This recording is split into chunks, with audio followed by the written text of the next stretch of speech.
Hi guys, ನಾನು ಇವತ್ತು ಬೆಳಿಗ್ಗೆ 7 ಗಂಟೆಗೆ ಎದ್ದಿದ್ದೆ. ಇವತ್ತೆಲ್ಲರೂ ನಾವು ಒಂದು ಟೆಂಪಲ್ಗೆ ಹೋಗ್ತಾ ಇದ್ದೋ ಗೈಸ್, ಫುಲ್ ಫ್ಯಾಮಿಲಿನೇ. ಅದಕ್ಕೆ ಎಲ್ಲರೂ ರೆಡಿ ಆಗ್ತಾಯಿದ್ರು, ನಾನು ರೆಡಿ ಆಗ್ತಾಯಿದ್ದೆ ಗೈಸ್. ರೆಡಿ ಆದಮೇಲೆ ನಾನು ಮತ್ತು ನಮ್ಮಮ್ಮ ಈ ಥರ ಕಾಣಿಸ್ತಾ ಇದ್ದೋ ಗೈಸ್.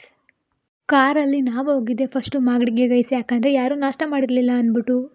ಮಾಗಡಿಲಿ ಫೇಮಸ್ ಆಗಿರೋ ಕುಂಬಾರ ಹೋಟ್ಲಿಗೆ ಹೋಗಿದ್ದೋ ಗೈಸ್. ಅಲ್ಲಂತೂ ಇಡ್ಲಿ ಮತ್ತು ಚಟ್ನಿ ಸಕ್ಕತ್ತಾಗಿತ್ತು ಗೈಸ್. ಮನೇಲೆಲ್ಲರಿಗೂ ಇಡ್ಲಿ ಚಟ್ನಿ ತಿಂದ್ಬಿಟ್ಟು ಖಾರ ಆಗ್ಬಿಟ್ಟು ನಮ್ಮ ಮಮ್ಮಿ ಎಲ್ಲ ಖಾರ ಖಾರ ಅಂತ ಖಾರ ಆಗ್ತೈತೆ ಗೈಸ್. ನೋಡಿ ಖಾರ ಅಂತೆ ಫುಲ್ಲು ಜಾಸ್ತಿ.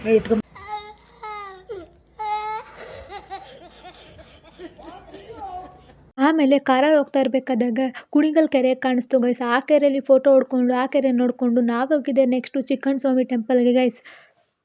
ಶನಿವಾರ ಆಗಿರೋದ್ರಿಂದ ಫುಲ್ಲು ರಶ್ ಇತ್ತು ಗೈಸ್. ಅದೇ ರಶಲ್ಲಿ ನಾವು ಕ್ಯೂ ನಿಂತ್ಕೊಂಡು ದೇವ್ರನ್ನ ನೋಡ್ಕೊಬಂದೋ ಗೈಸ್. ಚಿಕ್ಕಣ್ಣ ಸ್ವಾಮಿ ಅಂತ ಅಂದರೆ ಕೃಷ್ಣ ಗೈಸ್. ಅಲ್ಲಿದ್ದು ಕೃಷ್ಣಂದು ಮೂರ್ತಿ ಗೈಸ್. ಅಲ್ಲಿರೋ ದೇವ್ರನ್ನ ನಾವು ನೋಡ್ಕೊಂಡು ಬಂದಿದ್ದೆ. ನೆಕ್ಸ್ಟು ಪ್ರಸಾದಕ್ಕೆ ಗೈಸ್, ಪ್ರಸಾದ ಕೊಡ್ತಾಯಿದ್ರು ಗೈಸ್. ನಾವು ಹೋಗಿ ಕ್ಯೂ ಅಲ್ಲಿ ನಿಂತ್ಕೊಂಡು ಪ್ರಸಾದ ತಿನ್ಕೊಂಡು ಬಂದೋ ಗೈಸ್. ಪ್ರಸಾದ ಅಂತೂ ತುಂಬ ಚೆನ್ನಾಗಿತ್ತು ಗೈಸ್. ಪ್ರಸಾದ ಕೊಡ್ತಿರೋ ಜಾಗದಲ್ಲಿ ಕೂಡ ಕೃಷ್ಣಂದು ಫೋಟೋ ಇಕ್ಕಿದ್ರು ಗೈಸ್. ಕೃಷ್ಣನ ಫೋಟೋ ನೋಡ್ಕೊಂಡು ನಾವು ಬಂದಿದ್ದೆ ಮನೆಗೆ ಗೈಸ್. ಮನೆಗೆ ಬರೋಷ್ಟರಲ್ಲಿ 4:15 ಆಗಿತ್ತು ಗೈಸ್. ಇವತ್ತಾಗಿತ್ತು ಇದಿಷ್ಟು ವ್ಲಾಗ್. ಮತ್ತೆ ಸಿಗುವ ನಾಳೆ, ಬಾಯ್.